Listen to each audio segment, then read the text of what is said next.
Burnout. Content creator's bane. We've all experienced it, even if you're not a streamer. Whether you've become bored or disinterested in the content from a game, and you try something new, or you just take a break.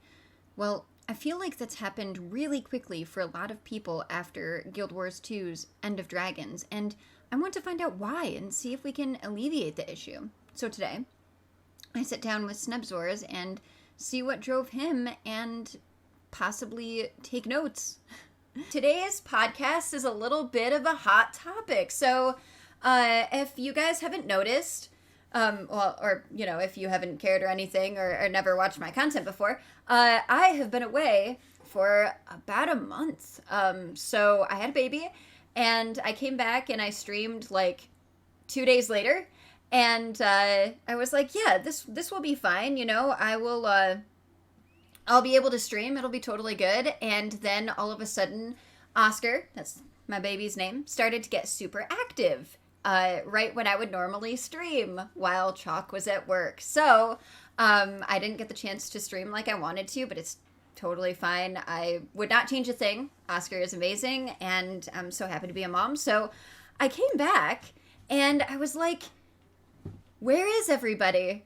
I literally saw a video that was a VOD of teapots that said bonus meme last day of stream or something like that for a while, and I was like, what?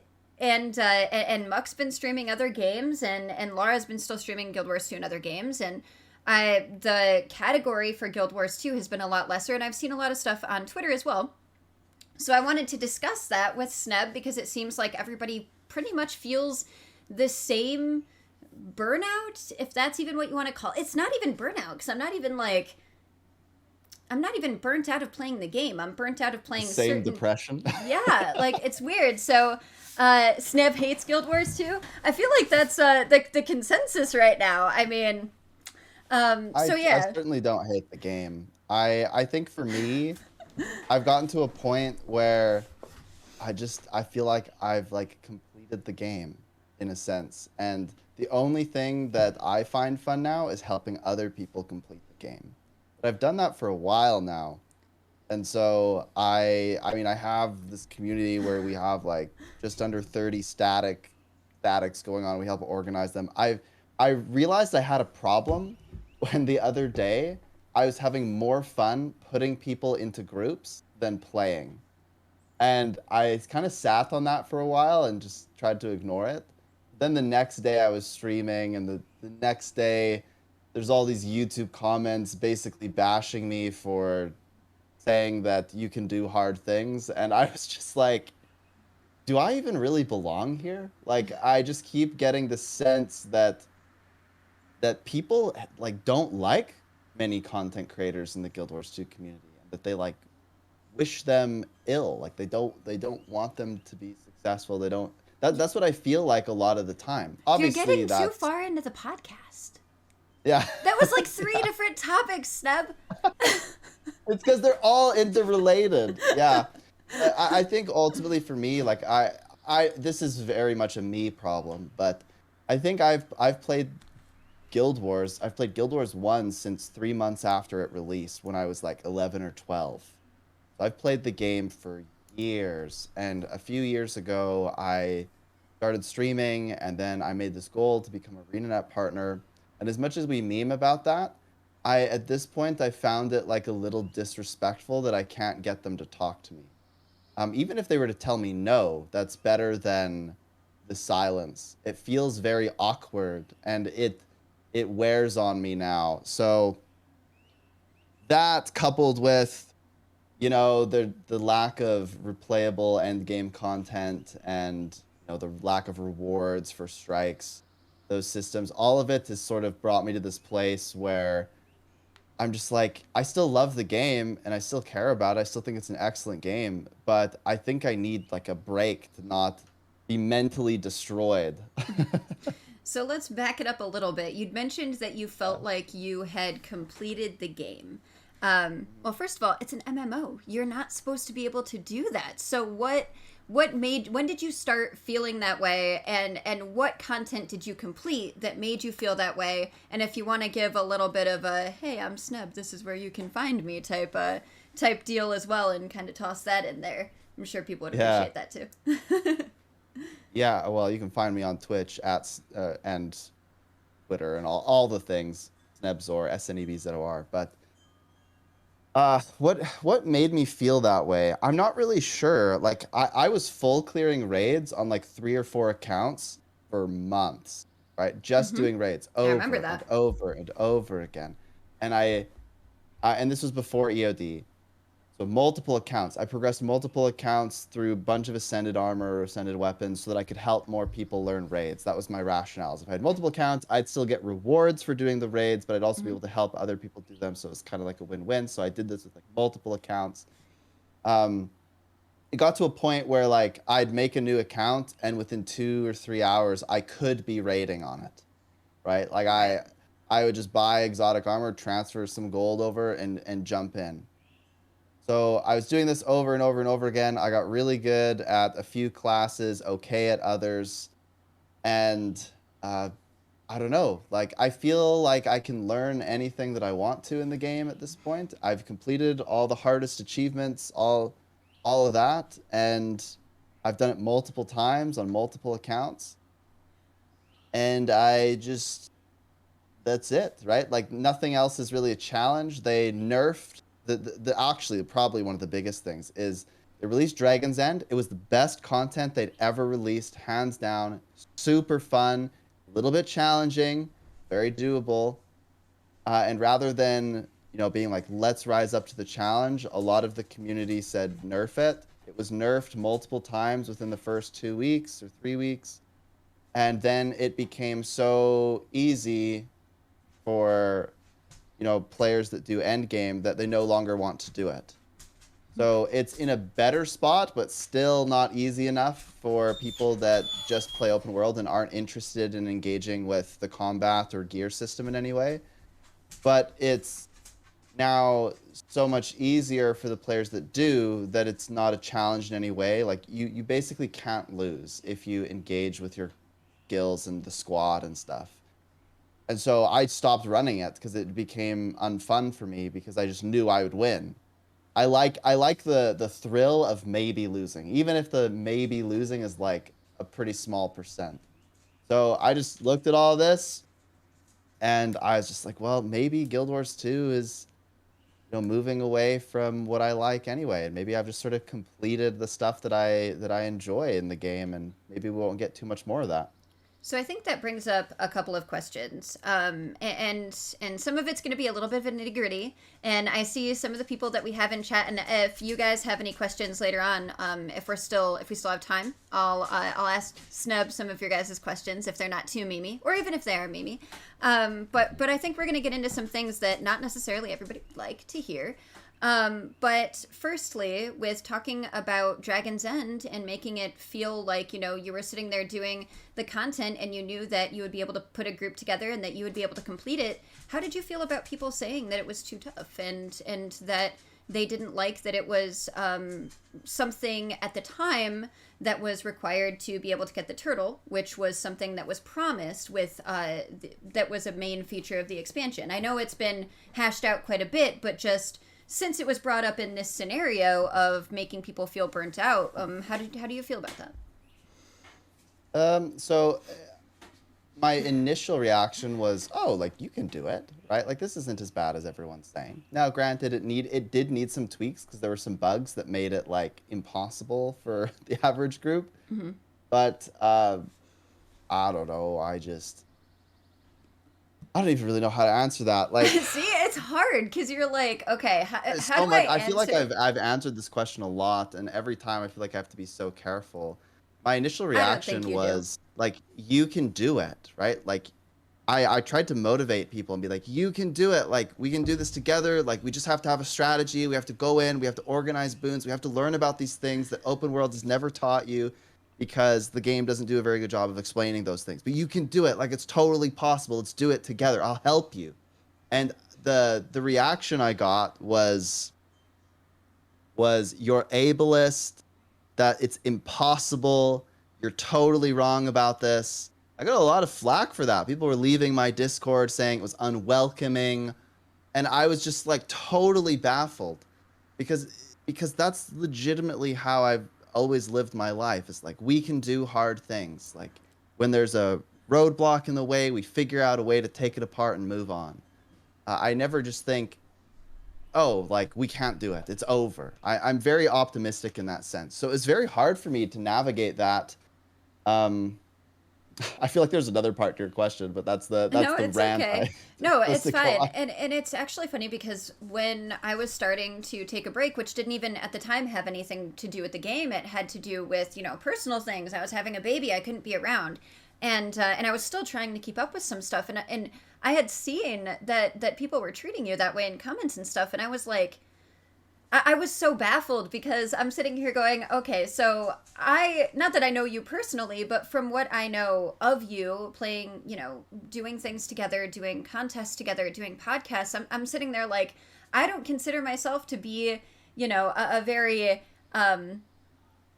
for lack of a better term, I like to think that I'm not usually an ass when I stream or do podcasts. And I'm like, but Sneb is so much more sweet than I could have possibly ever thought of being or even acting like for being on on stream. And I was like, I couldn't believe that people were treating you in such a way when you're so nice and you're helpful. So Well, I'm certainly not perfect, but I thought it was really unwarranted. yeah, Yeah, I that had a really hard time with it. It kept me up at night a few times. I was like, I don't know why people are coming after me so hard. I'm just telling them they can do it. And there were even other content creators that were a little upset because I'd go to their stream and I'd see them doing it, and I'd be like you can do it, like you can do it, and they would basically tell me to leave their stream, and I was just like, I'm trying to help. yeah. It's so Uh, funny having that mentality because like when I was messing around and starting to raid, I was putting and it was only like a loud minority, but I was putting together a group that and anybody that wanted to go for starting to raid, I was just like, yeah, we'll take you. I don't care what the comp is, we'll take you. Oh, you can't provide quickness or a lack? I don't care, we'll take you. And we still downed. We two shot Veil Guardian, and we had one shot other bosses, and we literally had I think like one or two people that actually knew the fights, maybe three, um, and I was just surprised because people were coming in and they're like, you can't do it this way. You have to do this strat. You have to have this group, and that's the complete opposite as far as as far as a population of people saying you pretty much have to go in with some kind of like meta or some kind of mindset and you can only complete it this way and blah blah blah. And it's such a stark contrast getting crap for that rather than getting crap for being like, you can do it, be positive, do what you can. yeah. And so going off of that, have you gotten the chance with feeling like you've completed the game and doing like all of the raids and setting up all of the groups that you did in Dragon's End, did you get a chance to do any of the CMs yet for the strikes? Oh, I completed all of them. Well, the only one I didn't complete on the first day was KO, and it's because I was away that day. So yeah, I completed them all on the first day within 2 hours. Got all the achievements, and then it was over. And yeah, I've only done the CMs a handful of times afterward because the rewards are so bad, it's like not worth it. And Yeah. that's what the next thing I was going to ask. Do you think that people like are obviously you can't speak for everyone, but do you think possibly the reward system has something to do with people not feeling rewarded enough to do that content, and so they're taking a break because of that as well? Well, let's put it this way, Zandri. If you had a choice between playing a herald, sitting AFK and watching Netflix, which by the way, there's some good series on there right now. If you, and you would get like 8 to 10 gold an hour by you watching Netflix, by the way. Mm-hmm. Or you could do strike missions and you could like have to gear your build, understand your skills, find a team, organize the team, communicate with the team, and then fail relentlessly in progression until you figured it out. And then you'd get roughly the same, maybe less? Would you do it? Like, which would you do? I mean, coming from, because I haven't done them yet because I've been gone for Guild Wars 2, but coming from when I was doing stuff in World of Warcraft, if I could compare, I liked farming stuff, but obviously the rewards would have been better, so you can't really compare that. So I guess depending on what show it was, probably Netflix, if the whole idea of it was to make gold, and not Yeah. have to put in any effort making gold. So yeah, And what um, if to boot, you could actually do this on multiple accounts? yeah, that's And so you true. could actually get five, well, depending on how many accounts you get like 10x, right? You can make 100 gold an hour. So That's true. anyway, my point is that the rewards in Guild Wars 2, and I think I understand why they do this. They don't make end game content the best I'll help gold you level per wherever hour you want. necessarily. I think fractals are pretty good gold per hour, but the effort required to get to that level pretty high. Like fishing is one of the best gold per hour in the game right now, Hmm. and is generally I'll help there's you some level wherever activity you to it, but want. it's generally pretty chill, which is totally fine, right? But if you, I mean, you compare fishing, which is mostly a solo activity, to something like raiding, and raiding is less gold per hour than fishing, it really disincentivizes people to go try raiding because they know they're not getting much out of it. And then once people get legendary armor from raiding, they're very unlikely to continue because that they've kind of hit their peak, right? Like that's it. Sure. If you're concerned about rewards in the game or you're concerned about like skins and stuff, you would raid to the point where you get the skins you want and then you would stop and never raid again because it's more efficient to farm gold, convert those to gems, buy skins, or farm gold, buy skins off the trading post than to do any of the end game content. So, in my opinion, this kills end game content because people aren't interested in continuing it. Because they don't want to put in effort when they know that there's no, um, the trade off isn't there, right?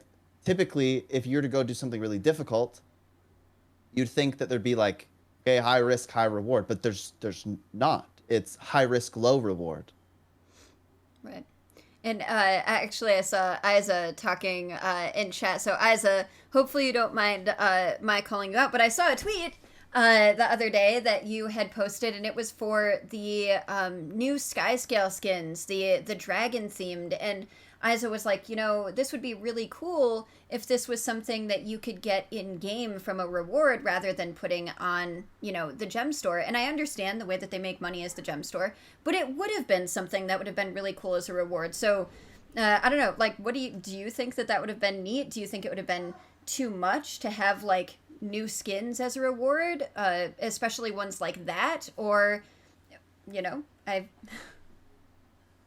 So here's the issue: is that if they did that, the sales of their mount skins and stuff would decline. right. So that's why they probably don't do that. But some options that I've heard is make an infusion or something, or like a mount skin um, that like tiers up as you do the content, Mm-hmm. whether it's raids or strikes or whatever.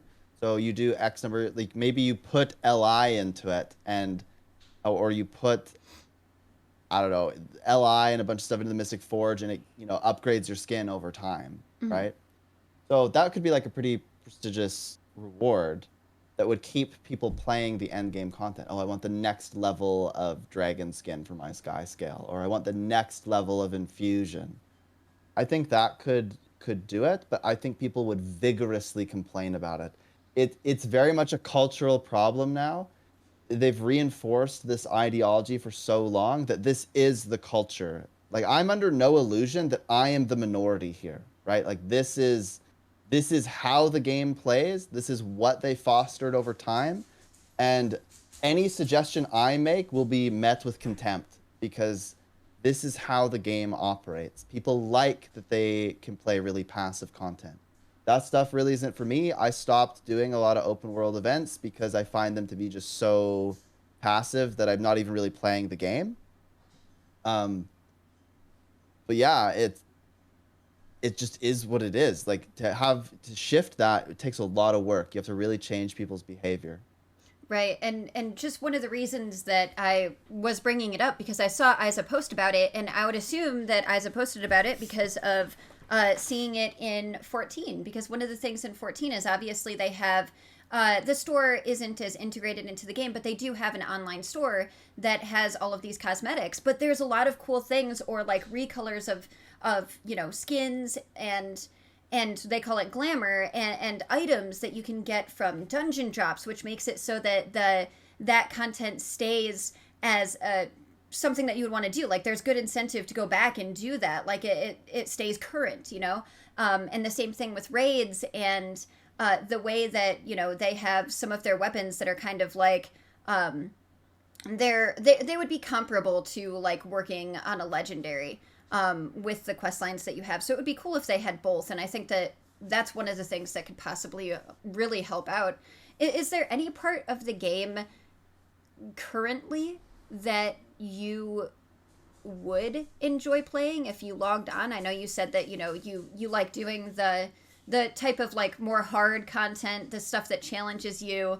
But is there anything right now that if you logged on you would have any sort of fun with currently? Yeah, it's not that I hate the game or that I Oh don't yeah, have no, fun. I didn't mean That that. Yeah, it's that I can't doesn't sustain as long, I guess. Like I log in, I try to do raids and stuff, but LFG is fairly empty. I suppose this is such a this is gonna sound like such a sour complaint, but I've done so much training and so much mentorship. Sometimes I want to go in and just absolutely slaughter the bosses and not think about it. But I'm almost always in a commander role now, and I think it's just got me a little burnt out. Mhm. So I still enjoy raiding, but I'm kind of tired of being the leader. I kind of want to be the person who's smacking the boss really hard, and I just don't have to say anything, don't have to organize it, right? I mean, this is a problem that we have just in general. People like to just follow along. It's a lot of work to be the commander. There's no like incentive for being the commander, right? Right. So I don't even really know how to express that very well. It just happens. Like, here's a good example. There have been times when I will join a random LFG group for raids, and somebody will go, "Oh, hey, it's Sneb," and they immediately make me the commander, and I'm just like, "What?" Like, I don't know. It just feels really odd. Sometimes I prefer to just sort of sit in the shadows. Yeah. Right. And that's why I was just like, is there anything because for me it's not even I guess if we can talk about that for a little bit, one of the things that kind of got me to start like looking at more variety and not necessarily burnt out from playing the game because I wasn't doing high end content, but like from streaming it, even before I had Oscar and took time off, was it felt like a lot of the maps for End of Dragons were empty. And it was one of those things where at the time we were all like, it's because of the way the mega server works. Everybody is just spread out. Once they fix things, you'll see more people. And I was just like, I don't know. Yeah, the maps are so big, but I understand. I know how this works. I know what they would be trying to do with a smooth release for End of Dragons, but it just still felt like I was seeing more people either try the game or more people doing old content or trying to get achievements or trying to get mounts or whatever. And it just felt like there was more people in the base game. So for me, one of my favorite things to do in the beginning was to do all of the story content that you could do for like all of the different choices and all of the different races and see how it felt on different classes. And so even right now, because of the way I was feeling with not seeing many people in, end game content, especially for Dragon's End, I was like, I was having fun doing stuff on the core map. So I didn't know if that was anything that you could relate to, because that's the content that I like most anyway. But it was the whole reason that I started to play Guild Wars 2 was because you saw so many people out on the map rather than in a legit like set of instance content like a dungeon or, an instance raid or anything like that. And and it just felt like an actual MMO. And so that was the big thing for me. And I wasn't getting that with End of Dragons. And so it's really weird for me right now for there to be an X Pack that just came out and there to be like everybody that was really excited about streaming it, not playing it. The category has like 500 people and it's like, how do we fix this? You know what I mean? Like, I don't even want to play new content. I want to sit there and play all the old content that I liked to begin with. So that's Yeah, I don't know. my story. I But mean, you that's ultimately not a problem for us to solve. That's a problem for ArenaNet to solve. but you Oh. feel like, you know, do you ever get that feeling though? I mean, it's like having hard stuck. It's like putting all of these different events together and trying to promote the game, having a video promotion challenge, having, you know, fashion challenges. It's like, I mean, the community. but do you ever So- feel like it's like it's you're doing your Yeah, due diligence yeah. if you're helping out, like you're doing what Yeah, you're supposed absolutely. to You do your best.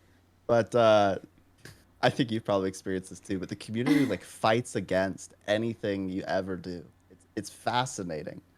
I posted on Reddit and I got downvoted pretty hard. And then somebody said that this was just a shill for ArenaNet and that basically I was trying to get people to do free marketing labor for the video contest. Oh, okay. And, like, honestly, it's the culmination of lots of those things. It's gotten me to the point where I'm like, is it worth like the psychological warfare to do some of these things? I don't know, because it just is so rampant.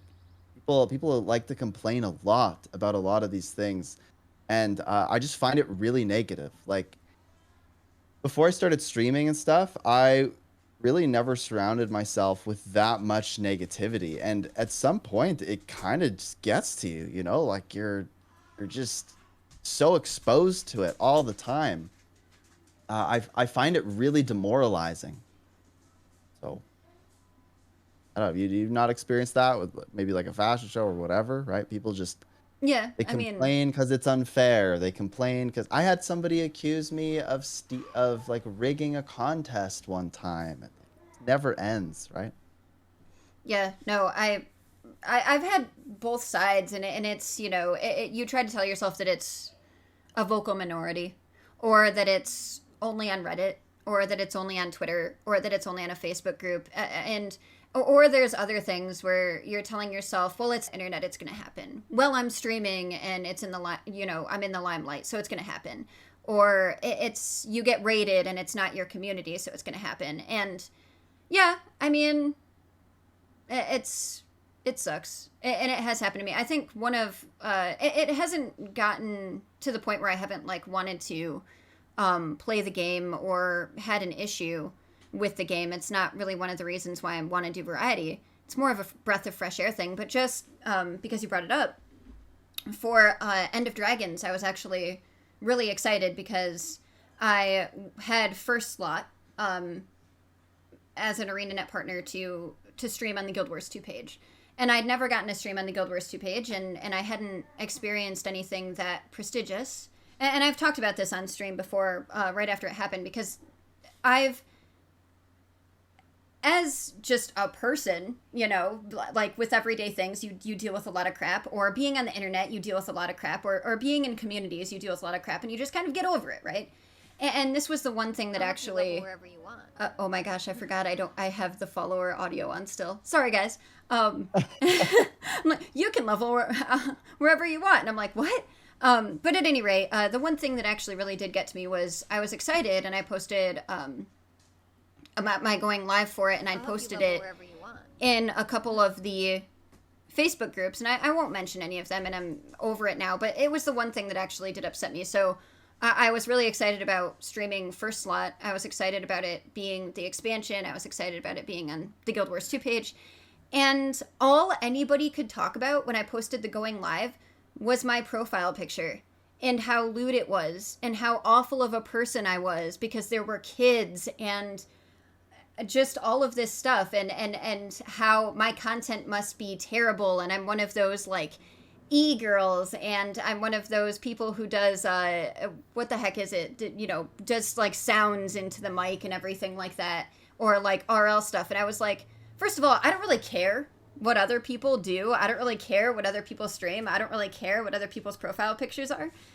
But I felt really bad because I wasn't even promoting myself. I was promoting the Guild Wars 2 page, and it was my Twitch profile picture, and I was like, it's not even that bad. But people were like seriously berating me, like being awful, like swearing at me. And again, I know it's the internet, and I know that it's things that happen, and I know that it's like, Facebook lol and everything like that. But that's the one thing ever that's ever gotten to me, and it was only because I was so excited to stream on the Guild Wars 2 channel. And it just speaking of which, I just thought I'd throw that little anecdote in there. But yeah, it's unfortunate. And I think just since we're on the topic, I know we had kind of discussed this before, but some, like, just for Twitch in general, and obviously there's a lot of things, especially if you're doing stuff full time or striving to do things full time, where you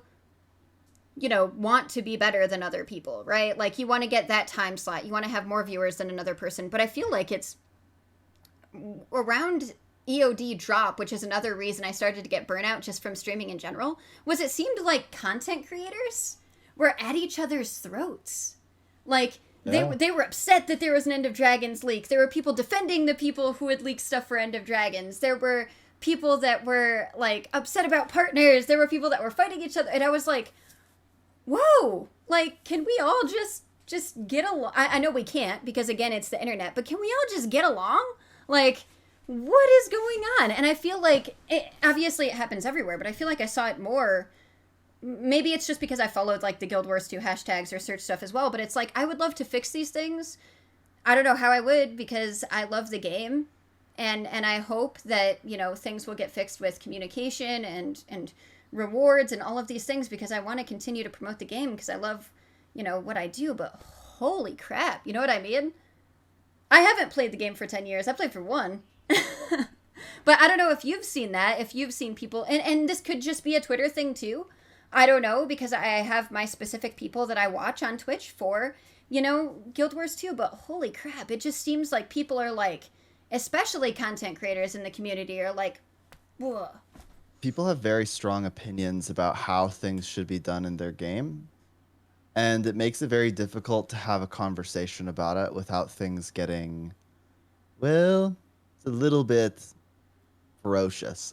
Yeah. So I see it all the time, and I try to take a middle ground on a lot of things, but people don't like the middle ground. They'd much rather have, some very dichotomous opinions, and I don't know. I find it honestly just exhausting, even just thinking about it. It's a lot of there's a lot of stuff out there. A lot of people choose to interpret things in the worst possible way as well. Mm-hmm. An example is in a recent conversation I had with Teapot.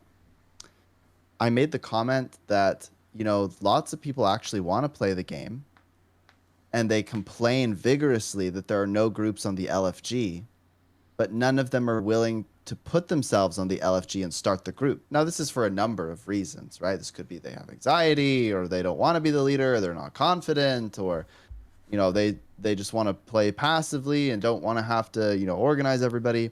But there's literally probably hundreds of people all staring at the LFG waiting for a group.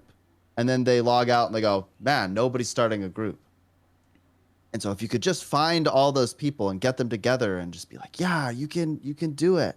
You should join up together, and maybe it'll be less scary. You could just get them to do that, then more groups would start. Somebody interpreted that as in the least charitable way possible, and it was like, oh, so you think that we just, people who are shy just shouldn't play the game. No, actually, that's not what I said at all. Yeah, every once in a while I come across these comments and I just think, wow, that's the worst possible way to interpret that. Why did you choose that way? Right. And it's sometimes, I feel like that's one of those things where it's like, okay, I suppose I can see if you were really parsing what I said and really like you were trying to find something negative, and so you did. Like, you know what I mean? And that was actually funny because so you had actually kind of taken part of it. So before I had to take time off with Oscar, just going off of this, I was really excited about my Iron Man competition.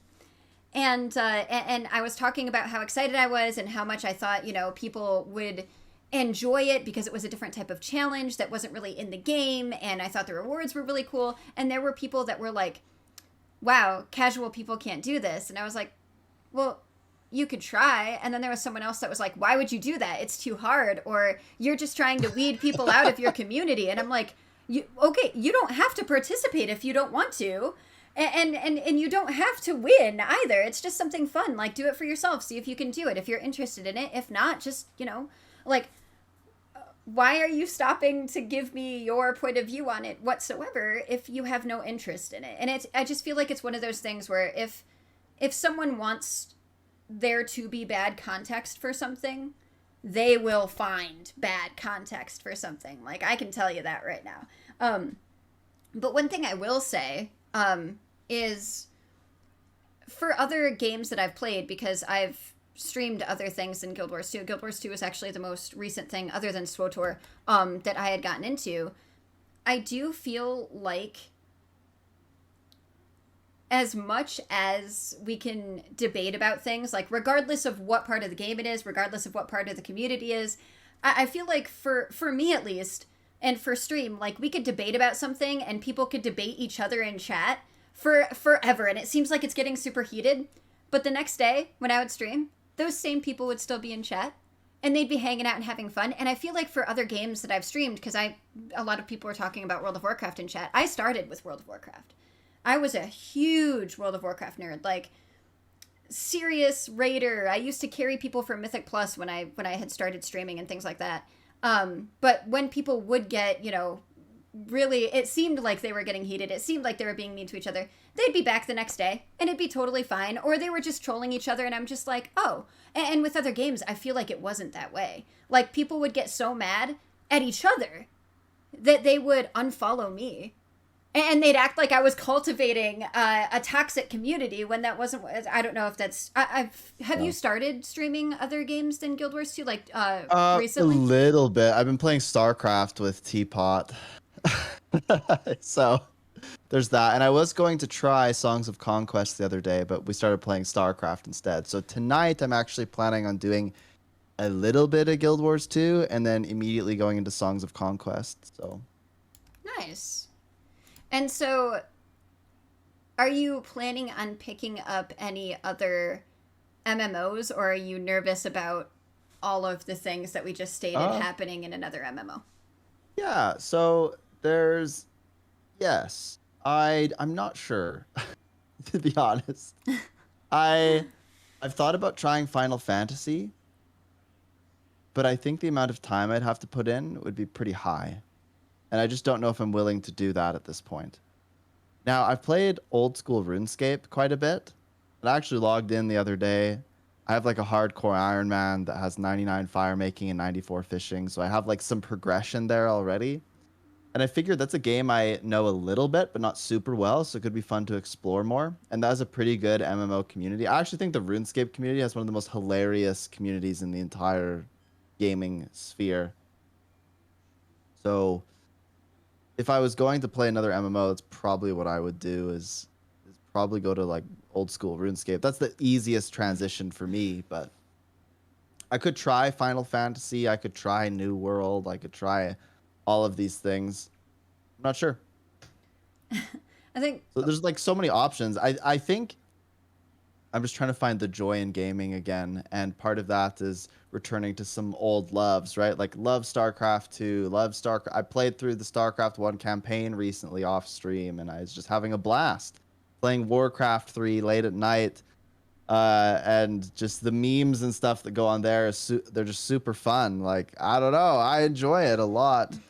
And so I've just been wanting to even try not just MMOs, but all kinds of other games. I also like games where I can feel improvement and are just slightly competitive. They don't have to be super, super competitive. I just want like a little bit of a challenge, you know? No, I completely agree. And it's funny, to be completely transparent, the reason that I was really excited to ask you to do a podcast and to kind of discuss these things was because I don't know if you remember, but the last podcast we did, I was asking if people had experienced, if you yourself and Teapot had experienced something with the Guild Wars 2 community as other games, and you were like, I don't stream other games. And so I was like Yeah. super in awe when I saw you post that you're going to try other games. So that's why I'm just, and for Yeah, yeah. I guess I mean, I don't know. I don't even know how to say this, but it just I've had I've had so many people tell me to go try other games, and I've opposed it for so long, saying, I have one goal. I want to support Guild Wars 2 because I think, ArenaNet's great and it's such a good game. It's the best MMO on the market, but I just haven't felt that that's reciprocated in any way. So I've sort of flown solo for a long time and tried to help, and I think it's clear that the kind of content I do isn't the kind of content that people that they want to support. And so I find myself at an impasse because I'm not interested in just playing open world or just playing the story in Guild Wars 2. I really think that Guild Wars 2 has the best combat of any MMORPG, and that's highlighted at the highest level of endgame PvE. And I think that's where the real fun for me is. That's not to put down any other game modes because I think all of them are fun in their own right. But I feel it would be very inauthentic for me to change the content that I do to try to uh, be noticed, or I don't know. So I feel like in some ways I'm being sort of pushed to go try other things. Yeah. no, I completely understand. And it's one of those Okay, things hold on. where, I gotta pause. This Crux Gaming, you're driving me crazy now. I know you're trolling. I don't care if they praise me. I don't. I just want them to talk to me. It's a little bit different than, oh, please tell me I'm so good. Yeah, no, I don't care. yeah. I've just been trying to support the game for a long time. I've been trying to communicate with people. I can't get them to talk to me, good or bad. That's frustrating. And I feel like you would feel exactly the same. I think it's more of, too, that it's especially with streaming, a what you want to play versus what you think other people want to see too. I don't know if you've ever felt that way, because I know we were talking about like ANET, or like you're not sure, the type of content that you want to put out. You feel like it's not necessarily what people think is fun or what they want to support. Whereas for me, it's like, whenever I play a game, I go hard into a game. So with like WoW, it was WoW. With 14, it was 14.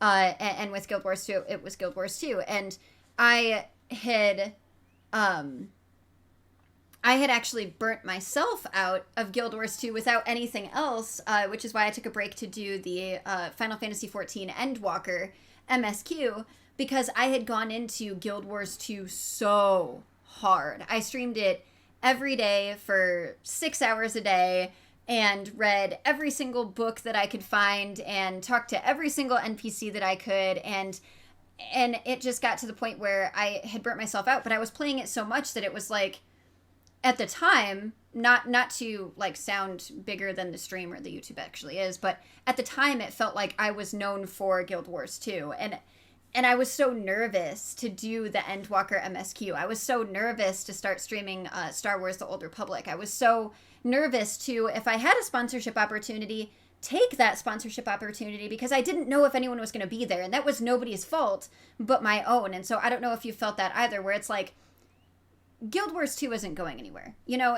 If you're burnt out and you decide something's cool and you want to come back, you can stream something else and come back. And it doesn't mean that you're, leaving the game for good. And I feel like everybody always thinks that. Have you had any issue being like nervous about streaming something else because you're not sure if anybody will be there?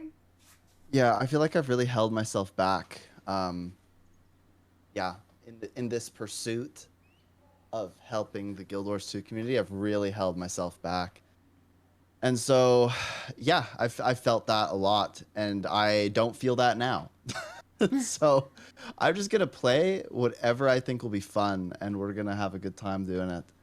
But yeah, I think for a long time I thought, oh, I only play Guild Wars 2. I have this big Guild Wars 2 collection. I can't do or play anything else because that's just what I'm known for, you know? Like I don't know. I feel like that's sort of pretty natural, right? It's comfortable. You're putting yourself in a place of discomfort if you change.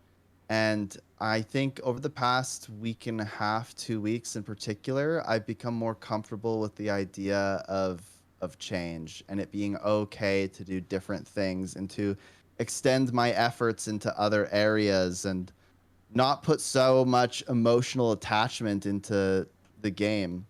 Like I really care about it in the community because I feel like there have been many times where this community is something I've fallen back on when I'm having like a personal hardship or something. It's just like my escape. It's like a fun place to be. There's good people here. But ultimately, I think that there are good people everywhere. And just because you're not playing a game doesn't mean you can't still communicate with those people.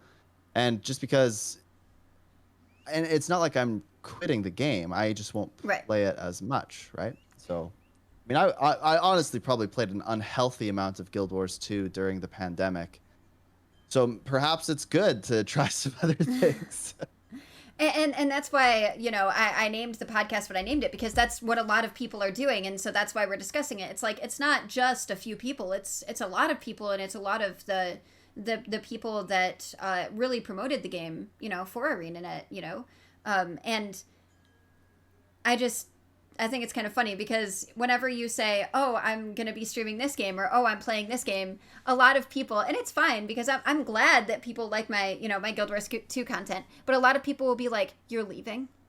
You're leaving the game for 14? You were talking about 14. Are you leaving the game for 14? Are you not playing anymore?" And I'm like, "No, the game's gonna be there. Like I'm playing something else for a little bit." Which is why I'm so excited about, you know, the idea of going through the story for SWOTOR. You know, it's something different and it's a lot of fun. And you'd mentioned just being, you know, putting everything into the game and having it, you know, be really emotional. Isn't it crazy how much that we like resonate with a game or a community? Like, it's so weird to feel like you have to defend a game or promote a game or put like the marketing of a game on your shoulders. Isn't that, it's so weird, but you feel like With any you hobby, need right? to do it's so, but isn't it weird that you feel that way? Like, I know you were the one that was taking classes about stuff like that for business and stuff. Yeah, I So mean, you just identify so strongly with it because you've invested so much time and emotional energy into it. It becomes sort of like a source of your identity, and so you put a lot of weight on that. So it sort of makes sense why you'd want to do everything you can to make it successful. It's just like if you started like a random club in your community, right? If you go out and start this D&D club, you're going to want to see it succeed. If it peters out in 2 weeks, well, that kind of sucks, right? right. Or I was a part of a little cross country club when I was in university, and we worked really hard to keep people going for a long time. Yeah, it becomes important to you because you're putting time and effort into it. Right. And it's so funny because like a lot of things where it's a little bit off topic, well, sort of, but you know, you'll see people be like, "I wish that they did this. I wish they could have done this," or "I don't know if I'm gonna, you know, get the expansion because I wish they'd done this instead of this." And people, you know, they get emotional about it. And then you'll see other people be like, "It's a game.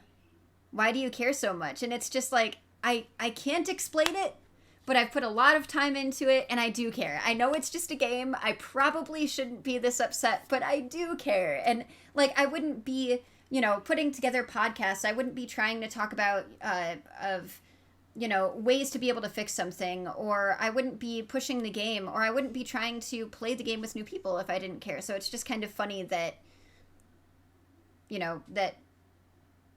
that's always the comeback. But it's just a game. It's like, yeah, but it's so much more than that. It's just, it's funny that that's a thing. Like, speaking of which, I had my son, and one of the first streams when I came back was I wanted to get ahead on getting, mystic coins and birthday things. So I created my son, who can't even speak. He's going to be 2 months next week. I created his account so that we could do the daily logins so that we could possibly be ahead for things. And so it's just, like, that's how much I care about stuff. Like, I remember back in the day playing World of Warcraft, and I was watching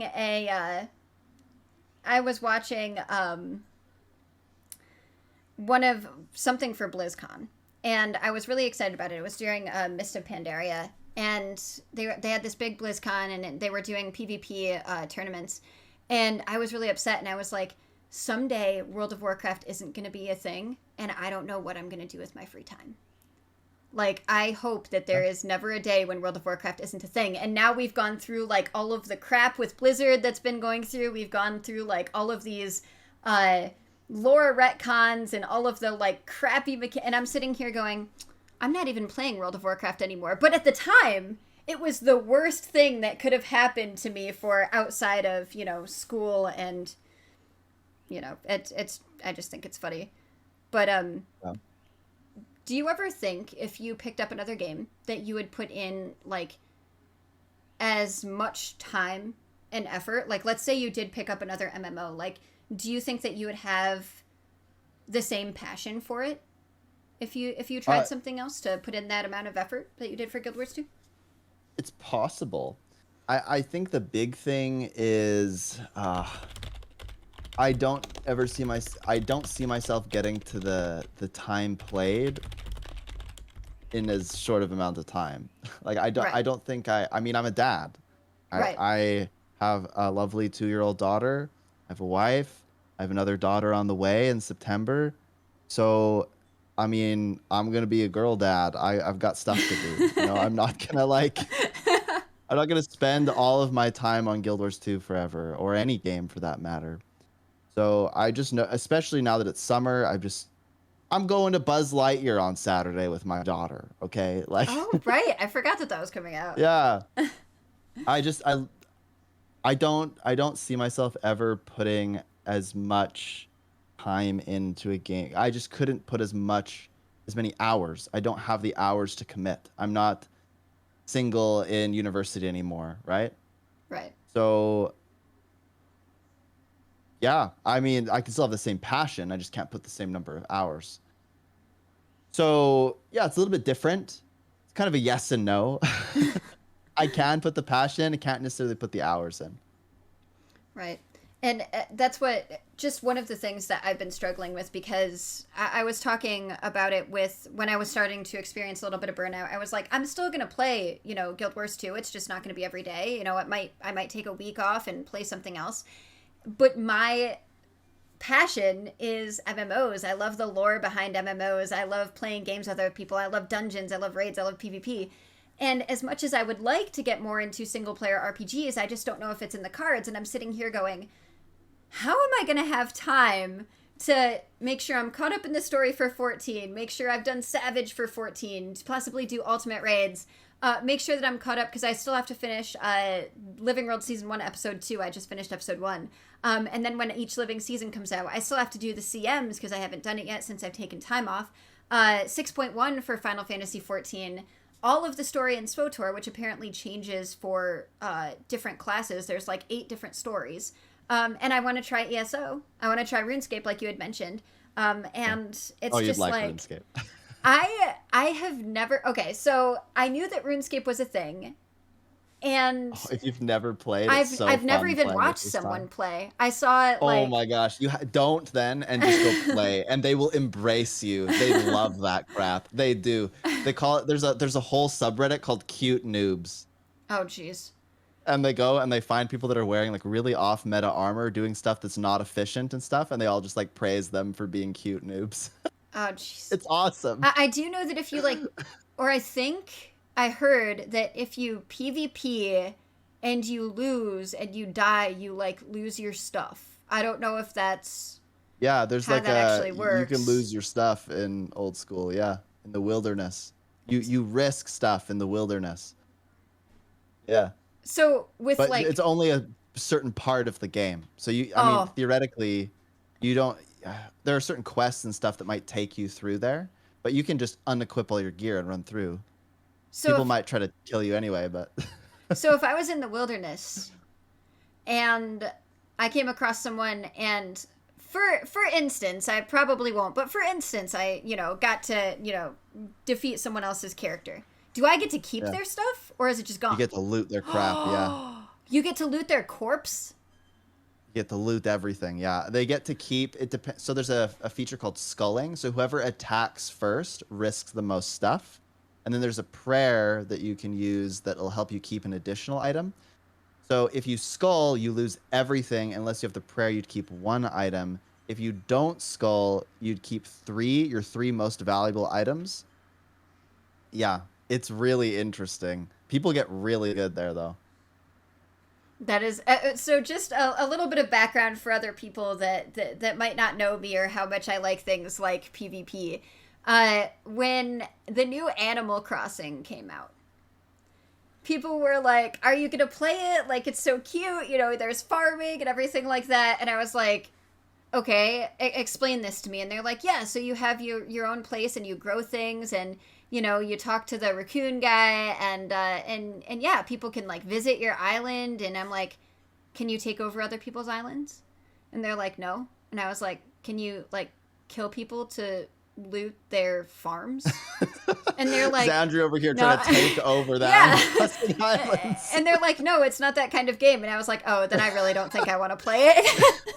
You're like you're trying to mix Animal Crossing with Conker's Bad Fur Day. I Like, was like, no, I'm not. There's nothing wrong with the game. There's absolutely nothing wrong with the game whatsoever. It wasn't that. It was just, I was like, I'd never heard of it before. And so people were trying to explain it to me. And it was like, it had this huge I mean, it has a huge following still. But everybody was like, no, it's so cute and it's so much fun. And it's one of those things that you can just like AFK and fish. Like, it's soothing. And I was like, okay, but can I like take over someone's property? And they're like, no. And I'm like, well, then I don't know if I'm going to be interested in the game. But at any rate, so it's actually funny too that you're talking about not necessarily playing other MMOs like while you're taking breaks and trying to figure things out, because initially when I'd started doing variety, I was like, because I was trying to explain it to people where I was so into World of Warcraft when I was younger, that I never took the time to play other RPGs because I was doing dailies. I was making sure I cleared time in my schedule for raiding. And so one of the things that I had kept saying I wanted to do was play RPGs like Dragon Age is one of the big ones, and especially Origins. So it's neat that you're taking that approach. And I'm like, yeah, I'm going to do variety with other MMOs and keep continuing to have just as much of a time sink and a login quota. So yeah, I might play Guild Wars 1. I forgot about that one. oh yeah, Because that's true. I have that too. Guild Wars 1 is very good. It's a very different game than Guild Wars 2. Mm-hmm. And it's very fun. This might be an unpopular opinion, but I think that the story in Guild Wars 1 is better. But I think that could be nostalgia and childhood memories speaking. I'm not sure. So I remember it being more memorable and so you've intriguing. completed all of the stories for In Guild Wars 1, yeah. And so here's where you're going to be surprised. I haven't completed all the stories in Guild Wars 2. You haven't done like all of the living worlds and all of the expansion stories? No. I never finished Heart of Really? Thorns, and yeah. Do you think that maybe off stream that you would ever like just thinking about picking up the game again, maybe seeing that as like something different in the game that I know you like the competition and you like end game stuff, and possibly like that's the reason that you haven't completed the story. I don't know if you want to enlighten me on that, but do you Yeah, think I that find you can't skip that. Okay, so this is gonna sound really dumb, but I find a lot of the story to be a little bit long. There's no. I don't know about you playing 14 then. How do I explain exactly, It's like right? That's why I'm 500 thinking it's probably a bad hours idea. of How do I even express this? The story in Guild Wars 2 has like zero difficulty, right?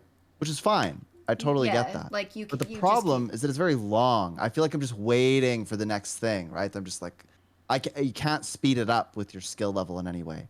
In Guild Wars 1, you kind of can, because, well, frankly, Guild Wars 1 is a lot harder of a game. A lot harder, in my opinion. You can fail. There's hard fail states. If you fail a mission in Guild Wars 1, you have to go all the way back and restart. So there's some like hard stops in Guild Wars 1. And if your strategy is good and your like positioning and everything are good and you bring the right builds, you can speed things up. right. Do Yeah. you so even though you don't like the, you know, the tempo that the story has, like even though like do you think that it would ever be something that because it's different content that you would ever do? Even though I have done a lot of the story in Guild Wars 2. well, I mean the There rest of there it. were a few times when I thought the story was really good. I think the End of Dragon story is really good, and I think Living World Season 4 is very good. But I found Living World Season 2 to be a little bit dry, dry top. And then I Oh found god. um You're a I dad. actually found the beginning of Hearthorns to be really good. I just never went back to it. It's not like I stopped because I hated it or anything. I just like got distracted. I thought the Path of Fire story was a little bit weak. I have such a weird view on this though, because my view on the story is I consider the gameplay within the story to be relevant, right? Not just the narrative. Mhm. So what I mean by that is if I go fight the god of death, I expect it to be the god of death. You know, like that should be something I don't do on the first try. But Oh. everything that ever happens in the story is the first try for me in Guild Wars 2. So that has shifted the way that I view the story. What it means is that the story just isn't designed for a player like me. It's designed for people who prefer sort of the more telltale experience where they're engaging with it, but not in like a super invested way, which is totally fine. I want to make that very clear. That's completely fine, but that just means that it's not designed for somebody like me. Right. So I enjoy the fact that if I'm fighting the god of death or Omega Dragon, that's like I'm gonna fail once or twice at least, you know. Or there's like a hard mode that yeah, it's really challenging, but that doesn't really exist in Guild Wars 2 to the same extent Right. because And they have all those things where you can just like respawn instantly. yep. Um, Like a here's an checkpoint example. type thing. Yeah, the checkpoint system is both good and bad. There's pros and cons to it. Here's an example. In the first, so you need to do the first like story part in Heart of Thorns to get gliding. So on Mhm. all of my alt accounts, I had to do that story, and it's pain and suffering because I've done it so many times, right? Right. So I figured out that the NPCs will kill everything for you. So I would go in and I would just auto run into a wall and wait till it was over. Defend the camp. I did not defend the camp. But the camp was defended. so so that to me is problematic. I find that sort of, you know, just free win sort of style to be not very intriguing. And to me that actually damages the story a bit. Makes me feel less invested in it. Right. So And it's funny again, that you mentioned that because I think the idea for the reason that it's that way is supposed to be the opposite, where it's supposed to be like it would make more sense if there was a hard mode for the story, but it's supposed to be like for example FF7 remake. where there's the classic version, the hard version, or there's like a story mode. And the story mode is like everything's super easy. You could probably just like auto cast through it, but you get the lore. But that's because that Final Fantasy story is for Final Fantasy VII is for the most part people find that incredible. But it's like it's for people that are more there for the story rather than having battles through the story. So I think Yeah. that was the And that's reason. totally fine. Yeah. Right. But it's just the reason why I had asked the initial question if you would ever go back into it because it's different than normal for Burnout is because the other day I was streaming and I literally did nothing but make new characters because I have my Streamloot stuff and one of the cards that people can play to control stream is make a character and let chat pick all of the attributes of the character. And so I was just making characters and then just for literally 2 hours of stream, 2.5 hours. And then I had raided Valen, who I love watching. I love, Valen's videos. My husband was the one who got me into checking all of the stuff out for that. But I had literally raided his stream. And I had a viewer who, when I raided Valen's stream, was like, do you ever do anything other than PvP? And so I was curious as to if that was anything as well that if you changed up what you were doing in the game, if that would help, with obviously there are a lot of attributes for you, but if it would help out with any of the Burnout stuff, because for me it's like I haven't done World v World yet, so that could be something that when I do it, if there's ever a GVG, which is what I was waiting for, because I wanted to do it with my chat rather than having to have people on my server. That would be brand new to me, so it would be fun and exciting. So. I didn't know if there was anything like that for you. So here's where I get super pessimistic. I'm typically pretty optimistic, but I used to only play PvP. I don't know if you know that, but for years when I was in university, I only played PvP because I could jump into a match for 15 minutes and then be done. So I used to take study breaks and I'd jump in a match or two, play for half an hour, then get out, right? So you commit to something for 15, 20, 30 minutes and that's it. Mm-hmm.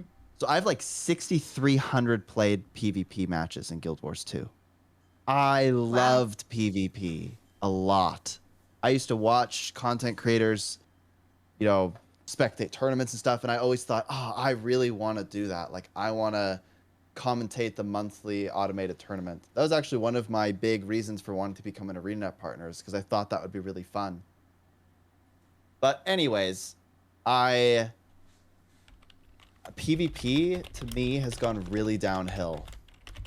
I think just the population is a lot lower because PvP hasn't really gotten significant updates. The balance cadence is kind of low. And so PvP is still fun, but it's just not what it used to be. So every time I play PvP, the matches are really weird. They're usually blowouts one way or the other. So I either lose horribly or I didn't play PvP in months, and my chat was like, "Oh, just do a match, do a match, do a match." So I was like, "Fine, I'll do it." So I go into this match, and the first match I play, we win 500-0. Oh no. And the whole time I was thinking, "Wow, this doesn't feel very fun. I like it when it's a little bit close, when the skill levels are relatively close. That's a good match, So yeah, PvP I wouldn't get into because I feel like I'd constantly be comparing it to what it used to be, and it's just not that way anymore. A lot of the people that used to stream it don't stream it anymore. A lot of the people that used to play don't play anymore. And the matches are just really skewed one way or the other because the matchmaking system can't pair skill levels properly because not enough people are queuing. World versus World, I enjoy roaming, but roaming is super imbalanced. So, I think it's Deadeyes that are just grotesquely broken because they can infinitely stealth away from you. Just thieves in general in roaming and World versus World are nasty. They're very hard to counter. Right. So, and there's no real incentive to do that. It is fun to just roam around in circles and take camps, but it feels like there's no goal. You're not really working toward anything. It's not as if taking the camps has an impact on anything. Right. feels like. It's Sure, just what happens if you win the match? Who cares? You don't get anything for winning the match. You don't even get like a little trophy. I don't know. Why try to win the match if there's no point in winning the match? I just want to be like better than other people at PvP. That would be my goal. Like, I've only done a couple of matches, and it's literally just because like chats wanted me to. But like for World of Warcraft, I absolutely loved my two favorite maps. So for anyone who doesn't know, for WoW PvP, there's tons of different types of PvP. There's battlegrounds and arena and rated battlegrounds, and for battlegrounds, there's different types of battlegrounds too. There's like collecting. There's a PvP PvE type thing where you have to like like kill someone on the other side. And there's like free for alls, like Temple of Katmugu, which was one of my favorites. And another one of my favorites was literally Conquest, which like Arathi Basin, and stuff like that. And so when I actually started Guild Wars 2 PvP, when I did a couple of matches, I was like, oh my gosh, they have Conquest. This is so much fun. And there's other things with the Conquest. I have to do more of that. Maybe that's something that I can do to, if I ever feel burnt out, to decrease my burnout. Because I kept, one day I was playing and I was having so much fun with it on my Reaper. When I was doing a match, my husband came in and I was like, I want to get into rated PvP for Guild Wars 2. And he's like, okay, but that's, quite a bit because you have to win a certain amount of matches and then you have to, and I'm like, I want to do it. So maybe at some point that'll be my thing for, having fun with other aspects of the game than just hanging out in Corteria and completing all of the stories. I don't know, but is there anything that could happen that ArenaNet could do that would make you have more confidence in either the game or the company or their marketing even? Is there anything that they could do now that you'd be like, okay, I think that I want to be just as involved as I was before? Yeah, I would love it if the marketing folks would. I know they don't have a community manager, or if they do, I don't know who they are, which is odd. So I'd like to see more communication rather than just on the official places. I'd like to see them get more involved. I think they were on a trend of doing better. They're making like blog posts and stuff, and a few of them were jumping in. To give them some benefit of the doubt, I think they've had a lot of people leave the company recently. This sort of happens when you go through a big expansion like that, sort of the end of an era.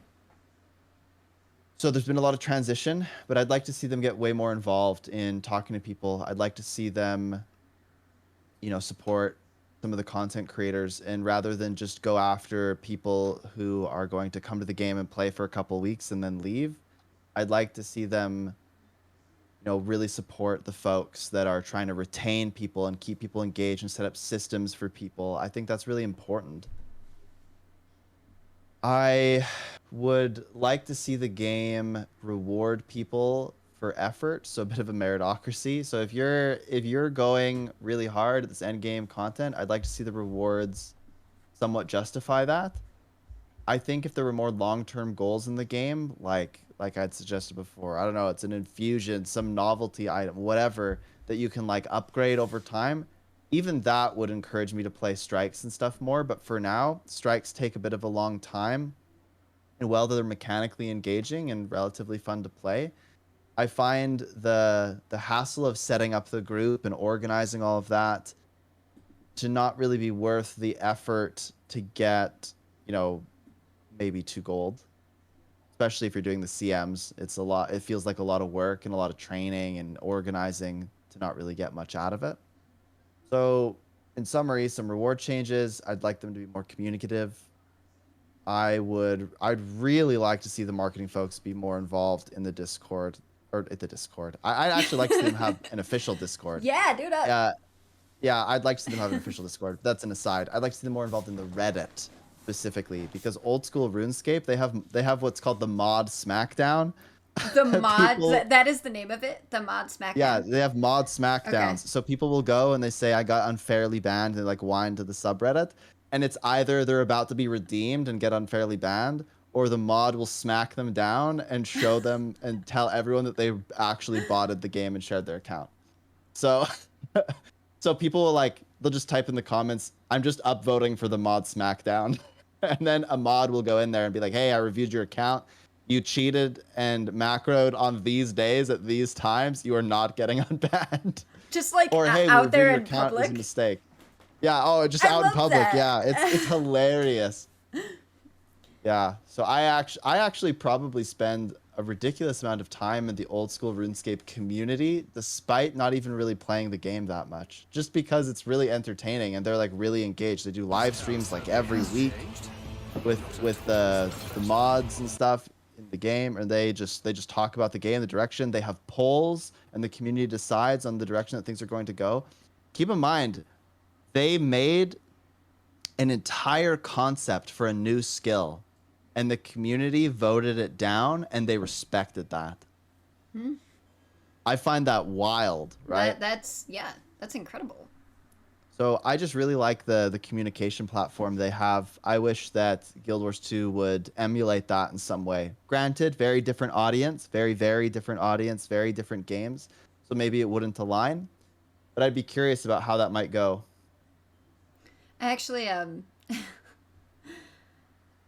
I think it's funny. Like everything that you mentioned would be well, first of all, when I was really excited coming from World of Warcraft. Obviously, they have a really fantastic dev team for 14. It's just 14 might not be everyone's bag for the way that the MMO works, or the playstyle, or the GCD, or anything like that. But coming from playing World of Warcraft and the devs that we've had for World of Warcraft, and coming to Guild Wars 2, when I first started streaming Guild Wars 2, I thought it was really funny because I'd never seen a dev in the game before, or in people's Twitch chats, and unless the person was like huge, like Asmongold.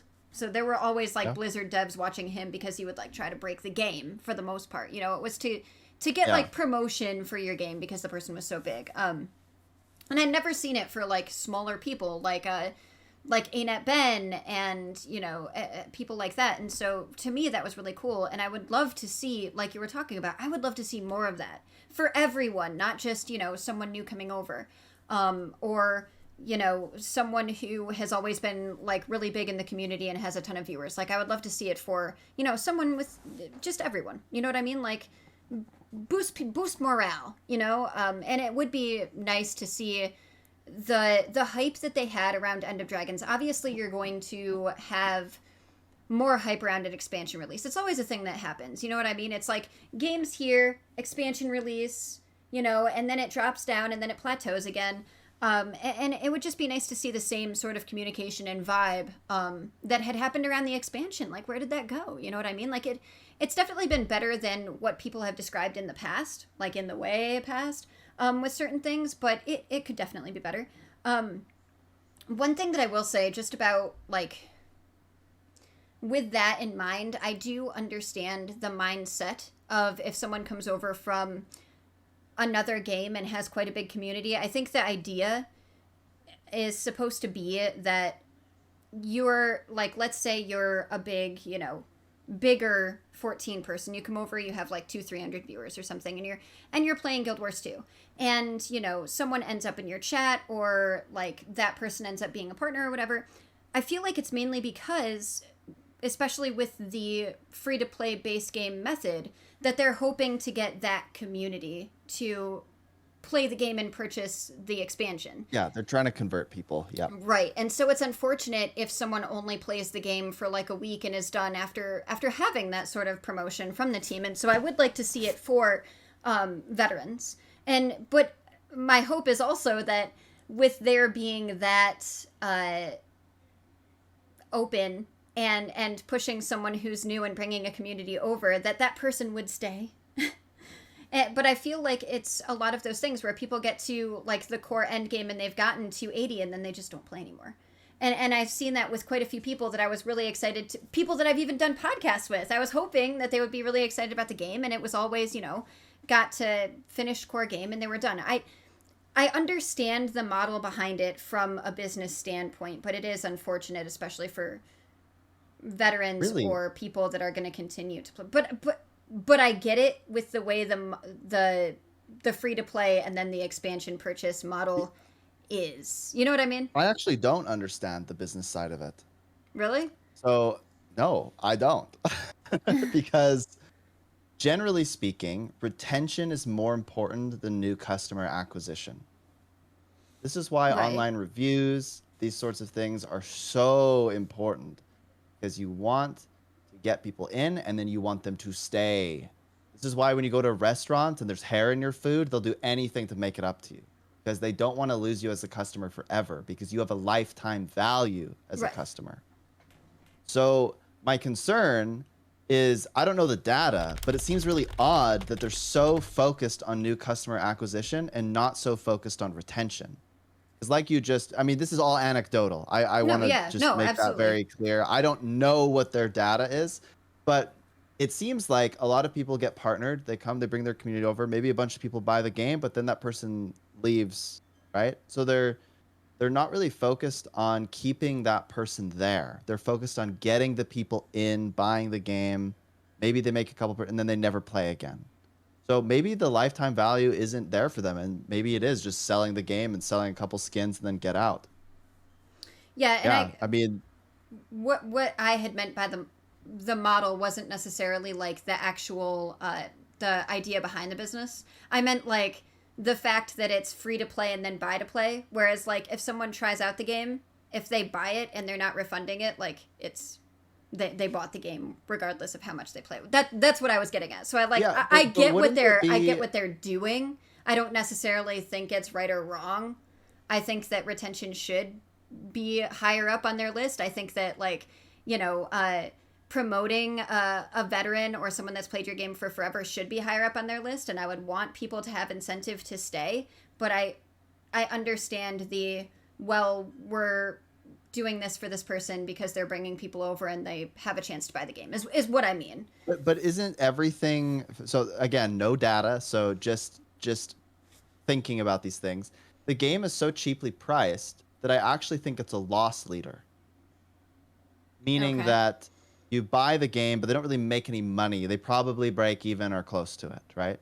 They don't make a lot of money by selling the game. I mean, heck, they give away the heroic edition of the game for free, right? They Sure. combine Path of Fire and Heart of Thorns. I think they make most of their money off the gem store and buy the little add-ons, right? Right. So you buy, you spend $10 here or there to get some more bank slots, etc. That's where they're really making their money. So it just feels very odd to me that their idea is to just get people in, get the initial purchase, because I don't know that that's where they would make all their money. But again, no data, just looking at what the game is, how much development time goes into it, and then how much it costs, I would venture a guess that it's probably not making a ton of money off the ticket price. Because look at games for like the Switch and stuff, like $80 or well, is that Canadian? I don't know. It's probably Canadian dollars. It's like $80 Canadian dollars. Are expensive. Games are expensive now, but it's because if they weren't expensive, they wouldn't make any money. A lot because a lot of them are one-time buys. But Guild Wars 2 can charge half that because, well, they're gonna sell you so much other stuff, right? Right. No, I totally understand where you're coming from. The way that I was trying to say it was it's like I kind of get the idea of backing someone who's trying the game with a larger community. I don't necessarily think it's right, but I kind of get it. But I also wish that they would back other people, and I wish that people would stay. And I guess for me, I don't even know. I still find it very weird to. Obviously, like I said, you always have that plateau after an expansion, and I feel like I'm really weirded out by the fact that I feel like a lot of people, and not to say obviously I don't have the numbers of people playing, but at least content creators, there's like not a lot going on there after just having an expansion drop. So I'm weirded out by it. I think it's weird. There was so much around it, and everybody was like, the story's better than it's been. There's skiffs. There's more items, and there's extra things that you have with this expansion, and they're new and they're different. And so I'm just like, wow. And obviously, yeah, they do need follow up content.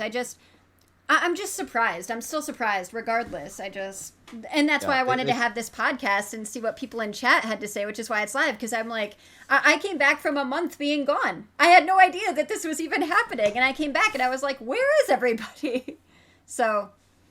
Yeah, so what it seems like to me is that they went all in on EOD, and they put it out on the last day. They delayed it, and they put it on the last day of the new release date month, and then they even didn't announce the release date till like a few weeks Right, out, and that right? was So weird.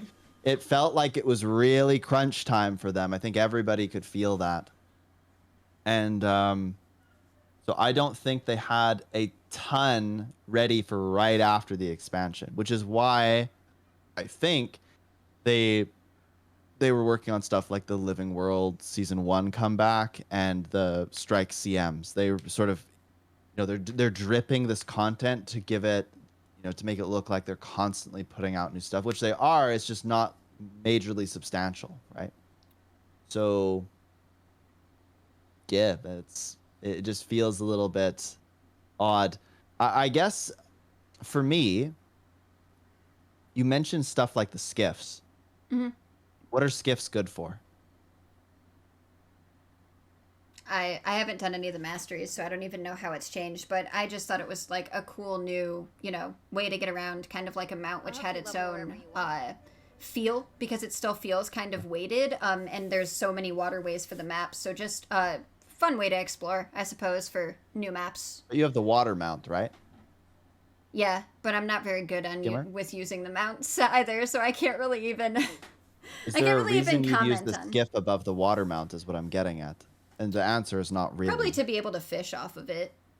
I would Yeah, use to be it able for to that. fish. So it's got one purpose. And that's it. Right. So to highlight that as a major part of the expansion, it actually doesn't impact a lot of the game in any way. One big issue I've had with End of Dragons is that a lot of the maps feel like there's not a lot happening.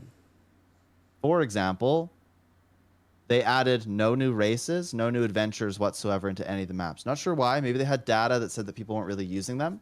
But I thought that, them adding the Jade bot thing, and them adding the skiff would be a prime opportunity for skiff races, Jade bot races, all of those things.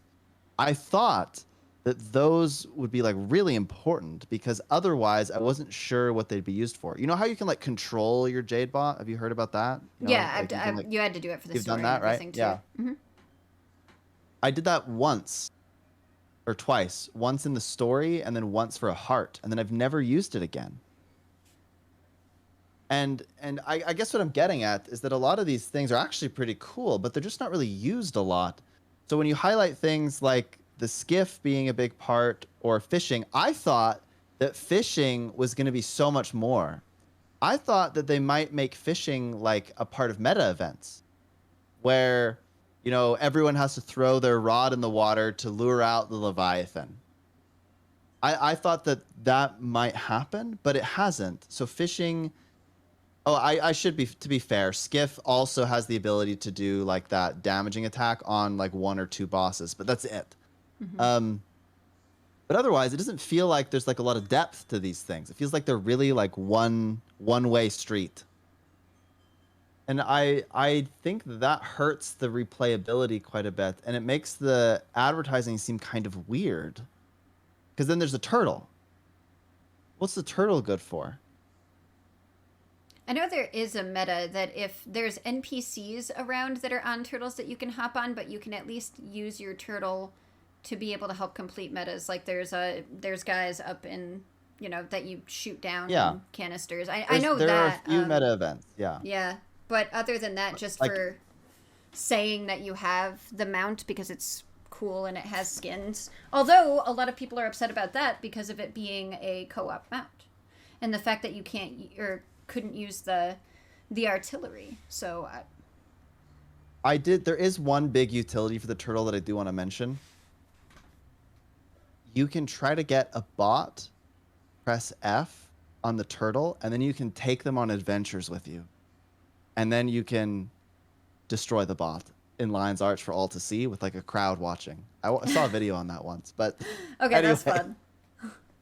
But otherwise, there's really only a couple of meta events that use the turtle for. The turtle isn't very good anywhere else because it's not fast, obviously, and it doesn't deal that much damage, and you can't mount up in combat, so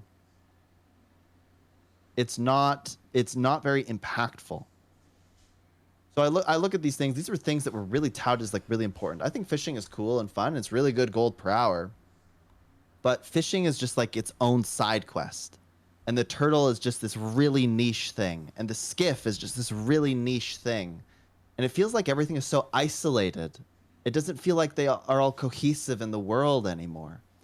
And to me, that's what's really missing from End of Dragons. And I think why maybe some people are finding it not as replayable. Like, there's one map, the city map. What's it even called? I never go there, ever. New Because the Kaineng. meta event... Yeah, it's so that was just dry. a guess. I don't know. Yeah, that's correct, actually. Okay. So it's very dry. There's not a lot going on there, and the meta is kind of long and boring. I never go there. I haven't been there since I've only ever done the meta one time. Now, other people probably have done it lots. I don't know really what other people think about this, but it's just very odd, right? The maps just feel very odd. That's the one meta that is pretty poor. I think the other metas are actually quite intriguing and fun for the most part. But it's kind of it, right? They don't, to me, there's not like a lot of extra flair to them. Yeah, I can see that. And so, oh wow, I didn't realize I'd kept you for so long. I wonder if my son's gonna Hold be on. I hungry. got to address this. All the Sure, mounts are go niche. ahead. Kind of true, but also not as niche as the turtle. The raptor is used because it's really fast on land, but you have more control than the roller beetle, so it's good for like tight spaces, and you can group up critters. So if you're doing meta events and you're trying to speed run them, you go on the raptor because you can use the one skill to gather all the enemies up, and then you just cleave them down. The jackal has barrier that it provides when you use its pounce skill. So there are a few situations where that's really good. The bunny gives extra CC. The roller beetle obviously has the racing, and it also has like really good speed on open land. Skimmer can go underwater and over water. Griffin is really fast in the air. Skyscale goes vertical, and those are useful like everywhere. But where is the turtle useful, right? The turtle is not as fast as the other mounts. It has a cannon, but you can only use the cannon if you have another person with you. And the cannon doesn't even do that much damage. It's only applicable on certain events and in certain situations.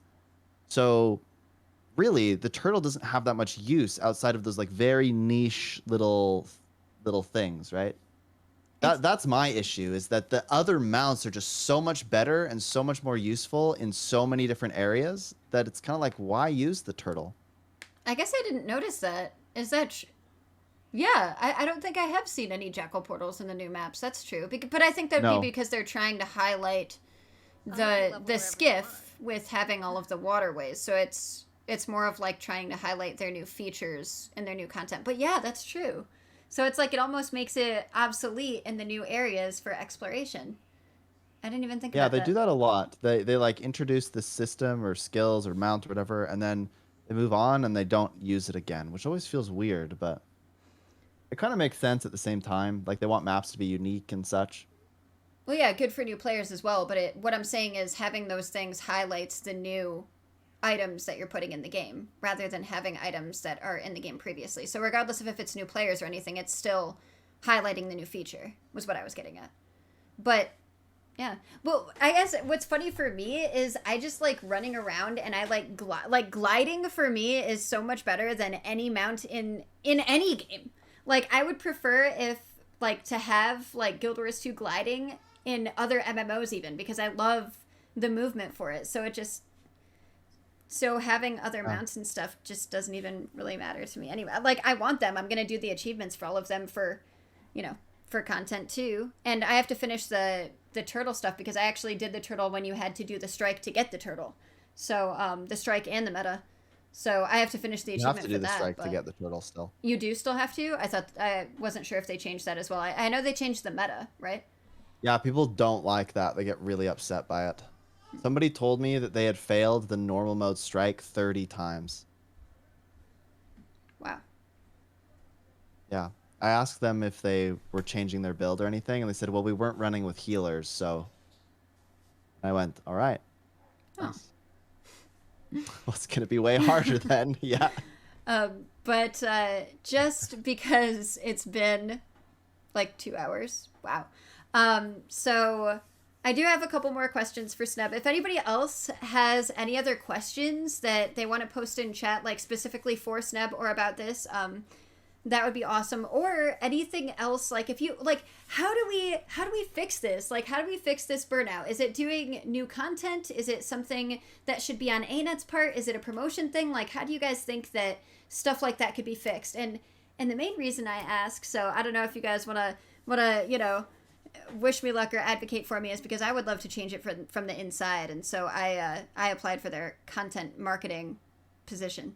So Xandri for content marketing professional. This is all, yeah. This is also my seeing what you guys think should be changed, and if it matches what I think should be changed, and doing it from the inside. So, but do you guys have any questions for Sneb or for myself, I guess, that you would want to?